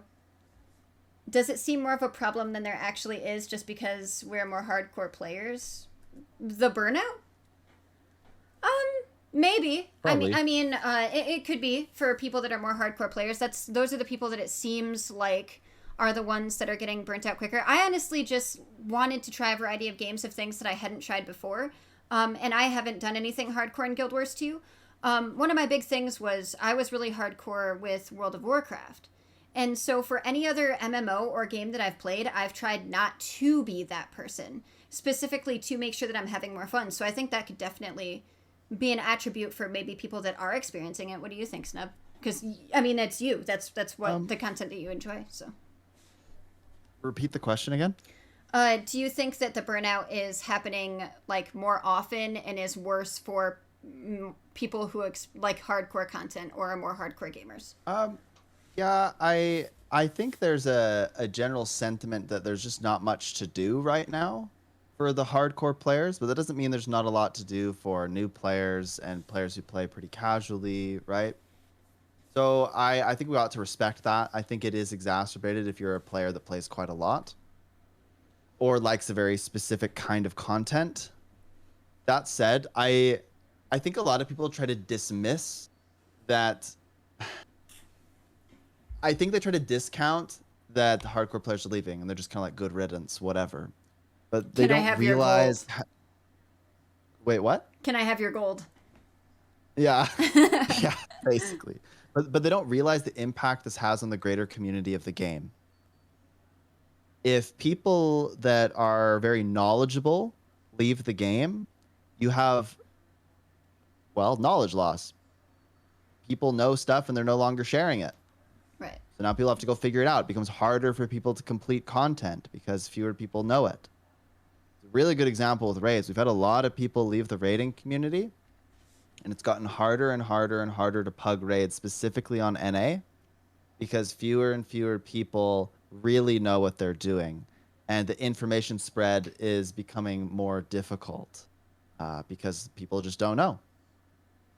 So there's something to be said about wanting to keep your veteran players or wanting to keep the players that are really invested in the community active, because they have the ability to create a positive experience for the next generation of players too. I mean, Guild Wars 2 is kind of known for people, when the mentored tag came out or when free to play came out, people sat in the starter areas and welcomed people to the game. If those players weren't there, the game would feel a little less alive. And if the mentors weren't helping players or teaching players fractals and strikes, I think it's pretty important. And yeah, it's exactly like if in a company everybody leaves all of a sudden, now nobody knows how to do the tasks, and that really impacts a company. It's the same thing with any community. Or sports team. If you lose all your veteran players on a sports team, well, now you've lost the culture on your sports team. You've lost the know-how of the plays and everything. exactly the same in Guild Wars 2. If you don't have the players that sort of know what they're doing, eventually you lose some knowledge. There's some stuff lost. Yeah, and not only that, just with the amount of time, with the differences, like I started playing last year, and there's still certain parts of the game that I haven't even touched yet. Like I said, I still want to do more into PvP. I want to get into more rated PvP.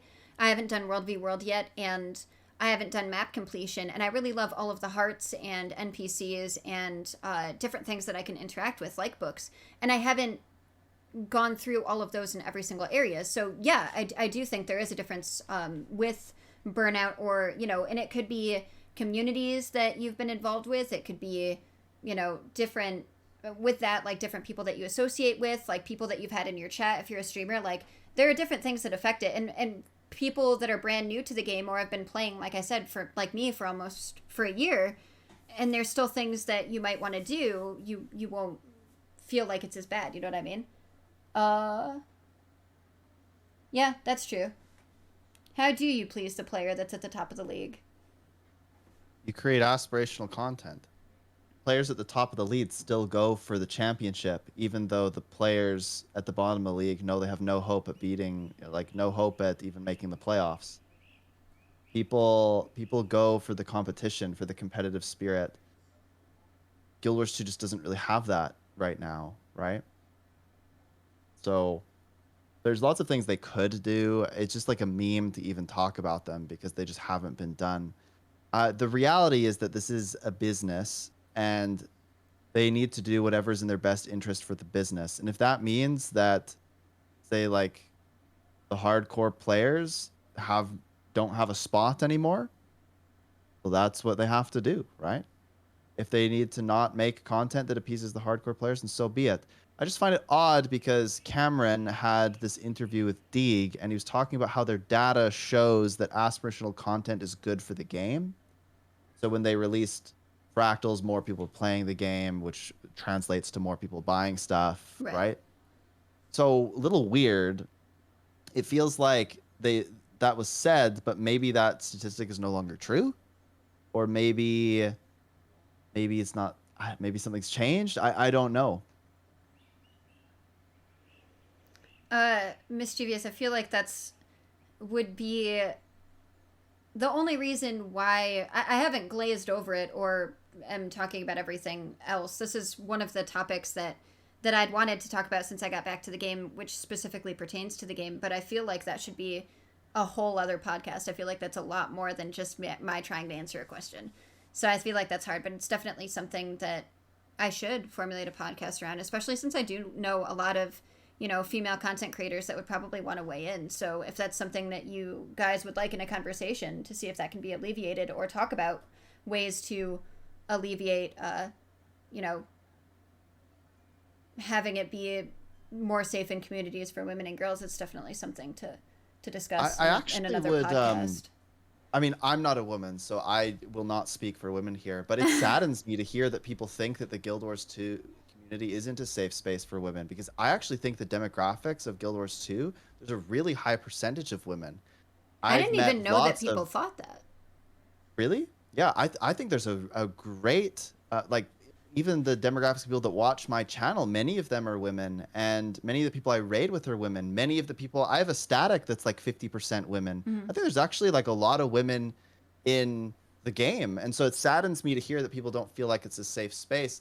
But I think that perhaps that's a grander cultural problem than the game itself. Right, and that's what I was saying. Like, it would probably have to be like a whole other podcast. But I've never heard, or at least for Guild Wars 2 specifically, I haven't heard that people don't think it's a safe space. I've never had an issue playing Guild Wars 2 as a woman or streaming it or anything like that.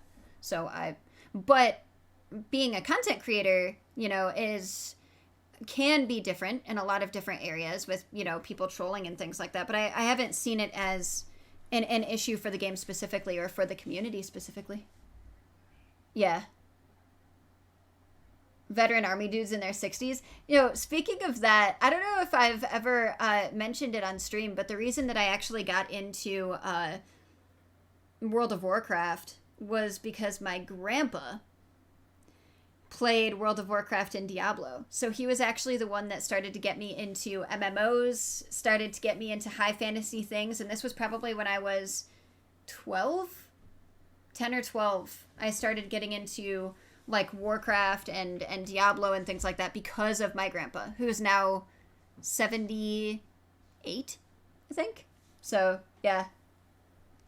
Oh yeah, I mean there are definitely issues. I'm just saying that I don't think they've been as apparent, or at least brought up to me, or that I've felt in the community, being a woman, that I've seen or heard of or experienced in other communities. So they need to make blocking more effective. What do you think about that, Snub? Hard agree actually. So one of the issues with Guild Wars 2 is that if if you block somebody, they can still see where you are everywhere in the game, and they can still see your LFGs. And so I had blocked people because they were griefing my open world stuff, and it didn't have any effect. It was totally a meme. It did nothing. It just made it worse. It like enabled them. It activated them. So I gathered evidence and reported it, and they got like a temporary ban because it was pretty bad. But I perhaps I am too staunch about this stuff, but I think if you're harassing somebody and you're purposefully griefing, that it's kind of like a once is your warning, two you're gone. Like there's no if you're purposefully trying to make someone's experience worse, you get a warning like, hey, don't be an idiot, and the second time is you're an idiot. You're done. Like I think like the ban shouldn't be a week ban and then a 2 week ban and then a month ban. I think it should be like week ban, year ban. But maybe I'm too hardcore about that stuff. No, I mean I feel like everybody feels like not I think everybody finds it annoying. Everybody thinks it should be alleviated and they should do things for that. I just feel like everyone thinks that, the time length should be different based on different things. Yeah, well, there was like mass bans for the Asmongold stuff. Yeah. That was a big thing. And but like Square for they changed their TOS quite a bit too, with and like adding different terms and things. They always change. What like when was the last time that Guild Wars 2 like changed or amended their TOS for things like that? I don't even know. I guess because I've never paid attention to it. It's never really been an issue for me. So I don't even know when the last time they would have even changed their TOS or added things like that to it or amended it would have been. Really? Yeah, I think there's a lot of cases where people are experience stuff they don't like in the game, but uh, I don't know that I can comment too much on that because I'm really biased because I had people harass me for several months, and it's actually the reason I started raiding and moved away from open world because I couldn't escape them. They followed me everywhere and made my life bad, Are you and nothing serious? happened to them. What? What is the matter Yeah. with people? Like, why do people find stuff like that fun? Like, go Oh outside, yeah, you don't eat know a about that? cheeseburger, go have a beer. Like, I don't understand. Like, I Oh, guess I'm I don't surprised you don't know about understand. that. No, I had no idea.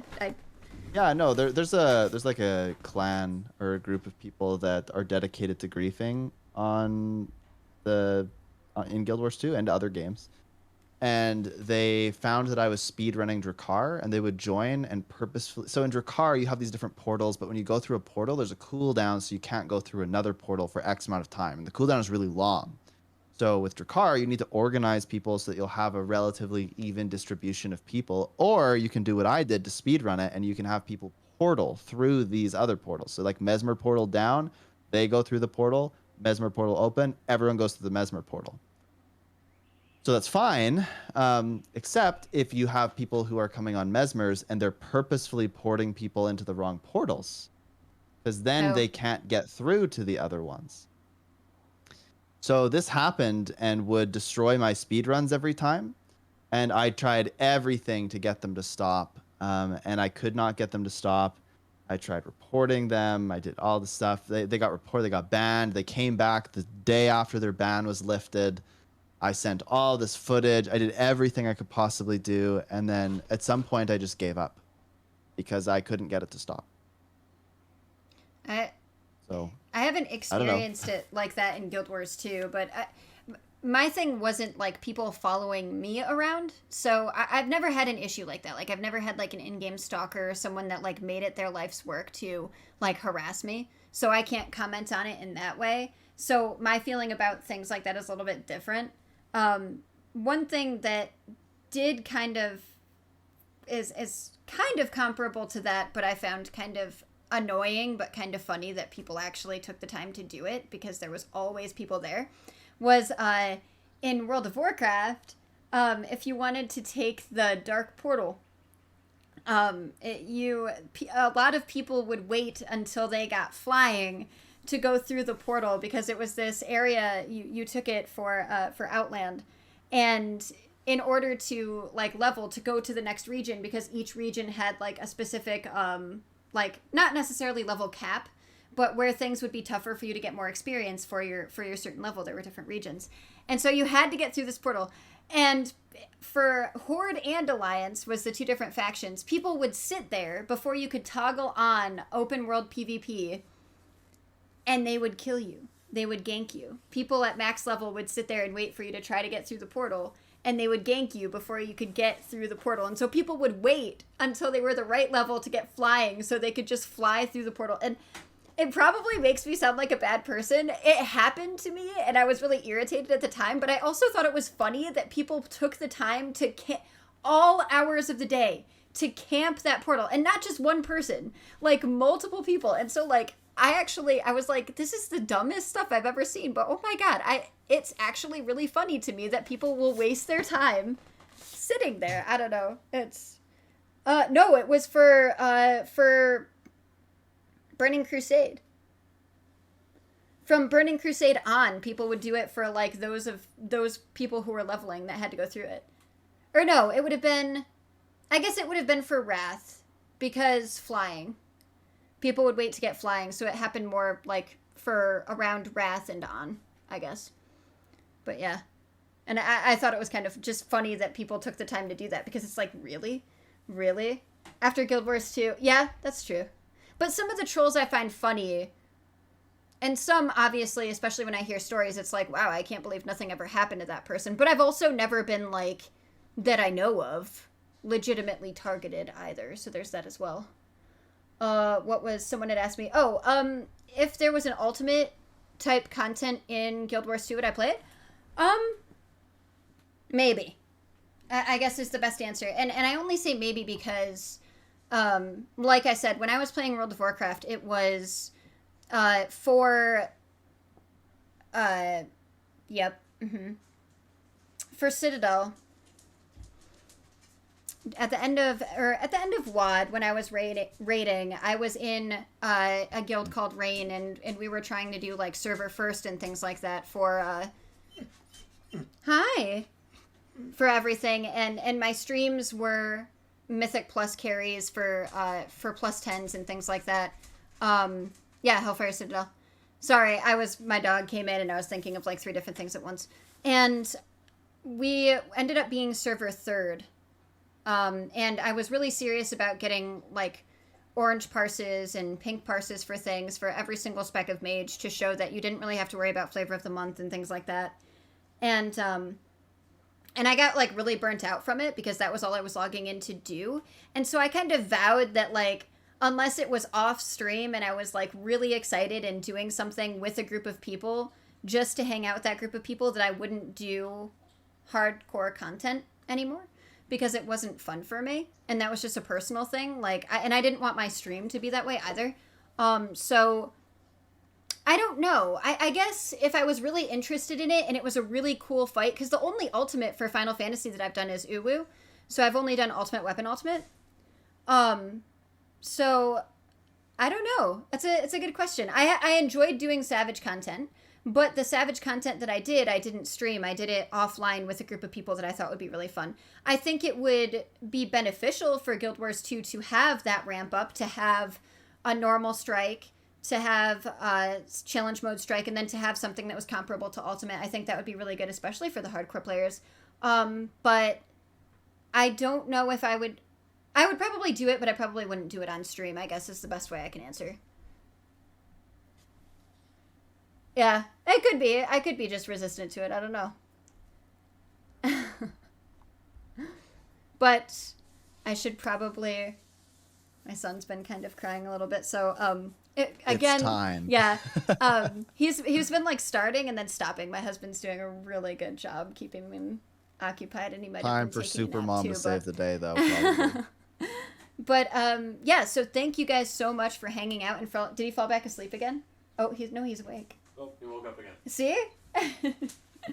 But we are planning on doing some family stuff in a little bit too, so we have to make sure he's fed. But thank you guys so much for hanging out and for all of your questions and being incredible. It was kind of a rough topic, so I'm surprised that everybody was either trolling or discussing things amongst themselves, and everybody's just like, yeah, I get what you're saying, but this is what I think. So I appreciate people not absolutely freaking out. Love you guys. You guys are an awesome community. My community is great. Sneb's community is great. So yeah, Sneb, if you want to, do you have any final thoughts about what you want to do in the future? If you're gonna, when you're gonna stream Guild Wars 2, if you're gonna stream Guild Wars 2, when you're gonna come back, what it would be for, and where everyone can find you and what you're doing right now. Oh, for me, yeah. Yeah, for you. So I mean, so there are a lot of people in Guild Wars 2. They want to get into raids, but they have a hard time because, well, it's hard to find groups that will allow you to fail a little bit so that you can win.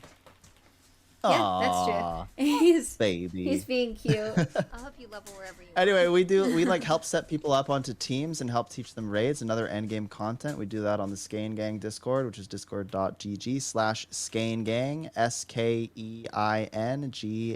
SKEINGANG. You can find me on Twitter and Twitch and YouTube and all those places at Snebzor, SNEBZOR. Thank you so much. Thank you guys so much for hanging out. I will have this video up on YouTube as well, probably by either, if not by the end of the evening today, by tomorrow with timestamps if possible. And I will have links to all of Sneb's stuff in it, and I will have links for all of Sneb's stuff in Discord and on social media. I'll let you guys know when it goes live if you missed any part of it. I really appreciate it. Thank you, Sneb, so much for doing this, and I'm excited to see you play other things and to continue with your journey. And yes, this is little Oscar. He's so cute. He's literally just looking at the screen. Oh, okay. You don't want that anymore, and you're gonna cry. But thank you guys so much for hanging out. I should be back tomorrow morning to do episode 2. Okay, Daddy will take you, and I'll feed you in a second. Episode 2 of Living World Season 1. And then next week, speaking of which, Fox, I will be getting back to SWTOR to continue with the story on my Sith Marauder, and at some point I will be trying to figure out 14.6.1. So for anyone that didn't know, I'm back officially, so as often as possible. So, and I will let you guys know about how things go with the content marketing for ArenaNet to see what we do. But if it I hope happens, you get it.